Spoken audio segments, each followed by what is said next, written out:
क्या आप कल्पना कर सकते हैं कि एक रानी का साहस, उसका दुख और उसका श्राप सदियों तक इतिहास को प्रभावित कर सकता है? क्या कुछ पवित्र आभूषण, आस्था और शक्ति के प्राचीन प्रतीक, साम्राज्यों के पतन का कारण बन सकते हैं?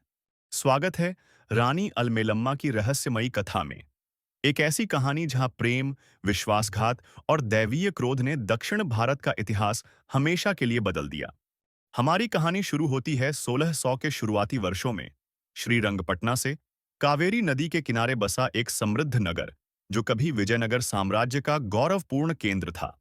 यही शासन करते थे राजा तिरुमला राय, एक ऐसे शासक जो केवल बीमारी से ही नहीं, बल्कि ढलते साम्राज्य के बोझ से भी दबे हुए थे। आरोग्य की आशा में राजा ने महल छोड़ने और पवित्र नगर तलकाड़ू जाने का निश्चय किया।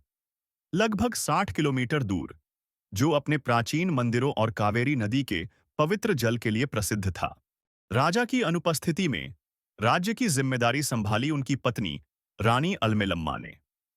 उन्होंने बुद्धिमत्ता और धैर्य से शासन किया। वे केवल रानी नहीं थीं, एक समर्पित पत्नी और आस्था की सच्ची संरक्षक भी थीं।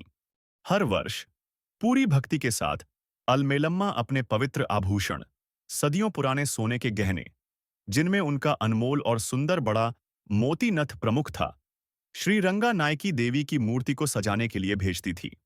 कहा जाता था कि ये गहने दैवीय आशीर्वाद लाते हैं और राज्य की समृद्धि तथा सुरक्षा का प्रतीक है। शीघ्र ही रानी को यह दुखद समाचार मिला कि उनके पति मृत्यु शैय्या पर है। प्रेम और चिंता से व्याकुल होकर उन्होंने तलकाड़ू की ओर तुरंत प्रस्थान किया। इस बीच दक्षिण में बढ़ते मैसूर साम्राज्य के शासक राजा वाडियार, जो उनके रिश्तेदार भी थे, श्रीरंगपटना की कमजोरी को अवसर समझ रहे थे। उन्होंने सिंहासन हथियाने के लिए षड्यंत्र रचा और श्रीरंगपटना पर अधिकार कर लिया। मगर उनकी लालसा यही समाप्त नहीं हुई। उनकी नजर उन पवित्र आभूषणों पर भी थी, जिन्हें शाही सम्मान और दैवीय कृपा का प्रतीक माना जाता था। जब रानी को वाडियार के विश्वासघात और लालच की खबर मिली, तो उनका हृदय टूट गया। लेकिन उनका संकल्प और भी दृढ़ हो गया।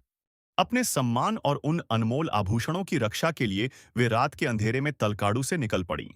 वाडियार के सैनिकों से बचते हुए वे गहनों को कसकर पकड़कर घने जंगलों और कठिन रास्तों से होती हुई कावेरी नदी के किनारे पहुंची। उनका पीछा करने वाले सैनिक लगातार करीब आते गए और अंततः मालंगी नामक स्थान पर उन्हें घेर लिया। मालंगी कावेरी की भयंकर भंवरों के लिए कुख्यात था। अब उनके पास बचने का कोई मार्ग नहीं था। ऐसे निर्णायक क्षण में उन्होंने अपनी अनमोल नथ देवी को अंतिम भेंट के रूप में भेज दी। वही उस तूफानी क्षण में उन्होंने अपना अमर श्राप दिया। तलकाड़ू रेत में दब जाए, मालंगी का जलचक्र बन जाए और मैसूर के राजा सदा संतानहीन रहे। यह कहते ही रानी ने कावेरी की लहरों में कूदकर अपने जीवन का अंत कर लिया।